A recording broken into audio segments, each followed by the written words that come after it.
we've got that built. The actual plaque is, trying to give you an idea, there's a church, there's a new church there. The old church is just where Tam is there with the phone.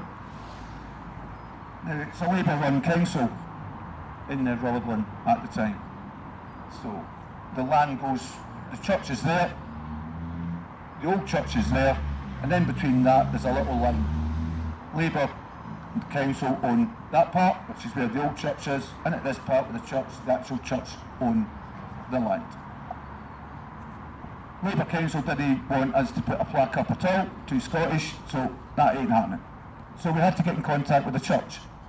That took us a year to get that sorted out, and the church came back and went, yeah, no issues with us, you can put a plaque inside and you can put a plaque outside the church. 600 people turned up to the unveiling of that plaque, and there was people there that have lived in Rutherglen all their life and didn't have a clue what had happened in their own backyard.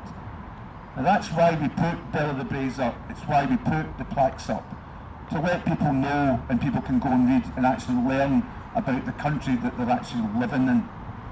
And I think that's what I'm trying to say, because the English Heritage guy, that's in a foreign country that I put a plaque up and the guy couldn't have been nicer to us. Yet we're trying to do one in our own country and we're getting dog's abuse about it. And that's why I get involved in like the British side of things and the Scottish side of things. Now World War II I've got no issues with at all. That's British. I've not got a problem with that. If Scotland was independent, Scotland would have fought anyway, we were part of the United Kingdom or sort of whether we weren't. But people celebrate that, and I've got no problems with that at all. I won't start getting involved with a Second World War film and go, well, actually, historically wise, that didn't really happen. Clint Eastwood didn't turn up with a machine gun and shoot 20,000 million Germans, and everybody all come in and come out, and everything was fine.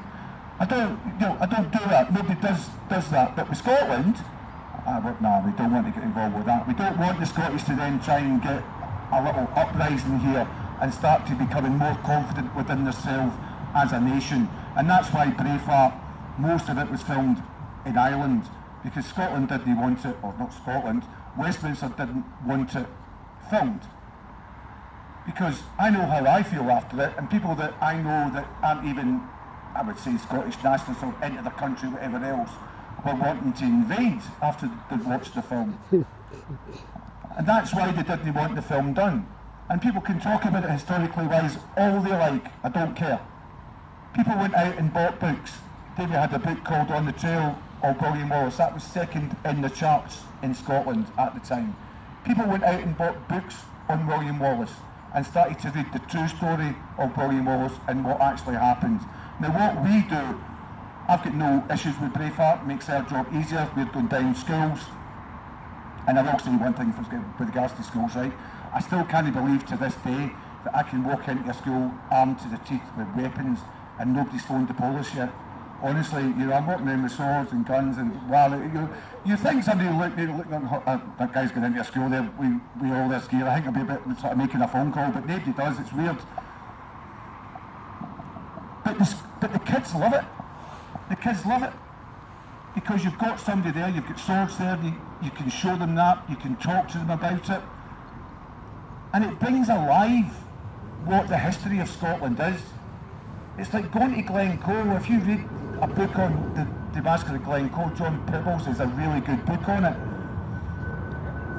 It's a cracking book, and at the start of it, he actually describes walking on horseback into Glencoe.